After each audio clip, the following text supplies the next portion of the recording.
Salam, selamat malam Bapak, Ibu, Saudara-saudari yang dikasihi Tuhan. Jumpa kembali bersama saya Z Ferry dalam Renungan Malam Pendeta Dr. Erastus Sabdono. Malam hari ini bertemakan potensi dosa. Dalam Roma pasal 1 ayat 16 sampai dengan 17, firman Tuhan mengatakan bahwa Injil adalah kuasa Allah yang menyelamatkan. Ayat ini sudah sangat populer, sering diperdengarkan atau dikhotbahkan. Apa sebenarnya maksud kalimat ini? Injil artinya kabar baik. Kuasa Allah artinya kemampuan atau kekuatan Allah. Jadi kabar baik adalah kemampuan atau kekuatan Allah yang menyelamatkan. Menyelamatkan artinya membebaskan manusia dari dosa. Tentu dosa di sini harus dimengerti bukan hanya menyangkut perbuatan yang dilakukan, tetapi potensi melakukan perbuatan itu yang harus selalu kita ingat.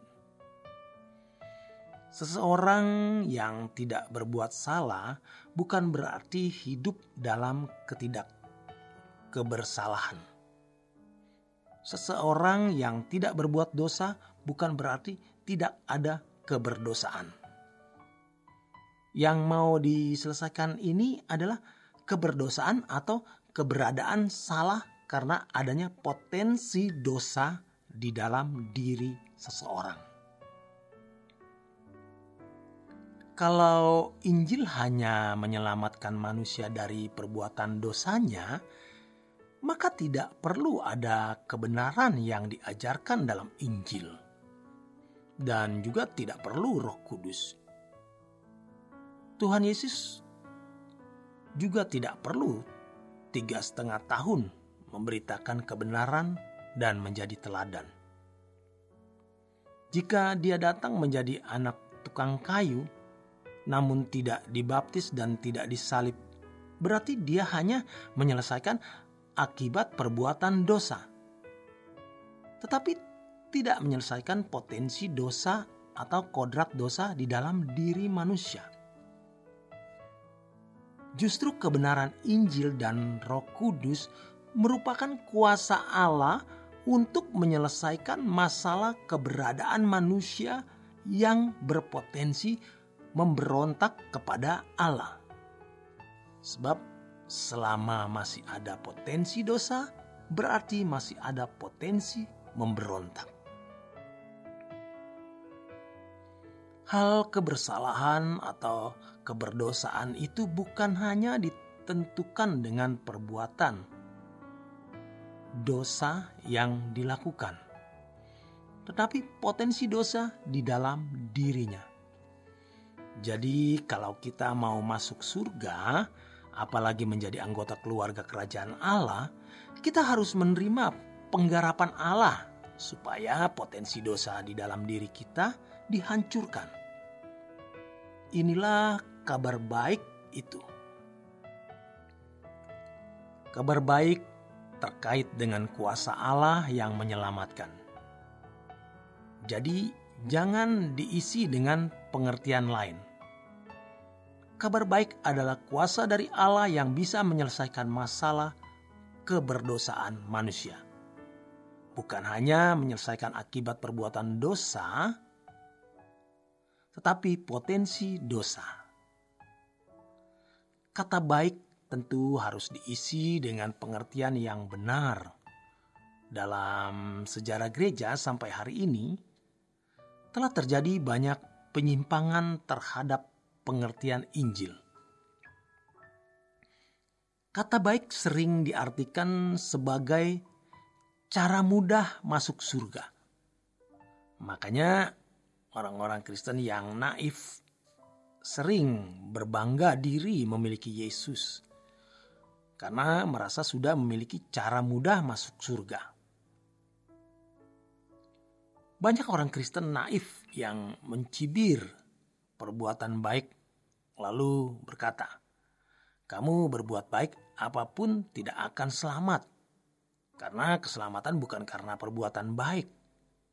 Tetapi itulah yang diajarkan secara implisit. Bahwa keselamatan tidak perlu disertai perjuangan.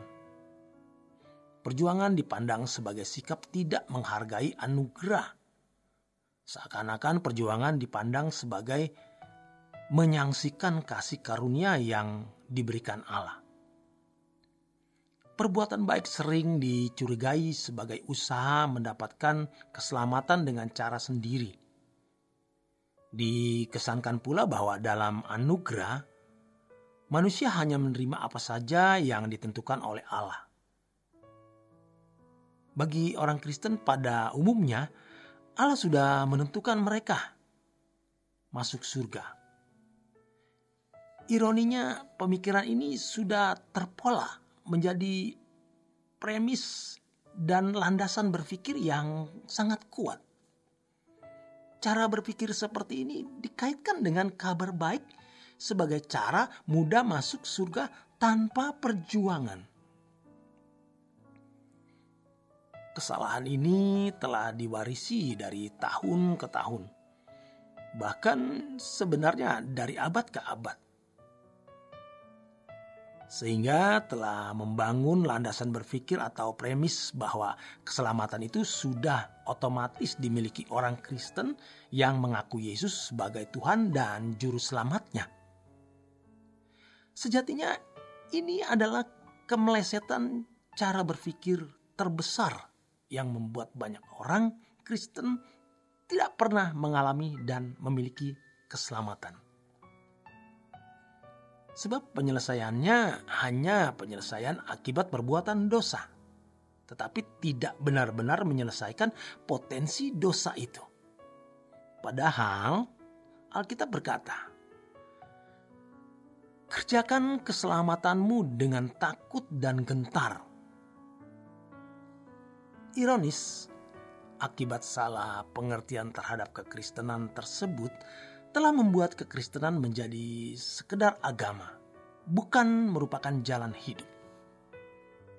Sekedar agama artinya kekristenan hanya diwarnai atau menekankan liturgi atau standar norma etika umum.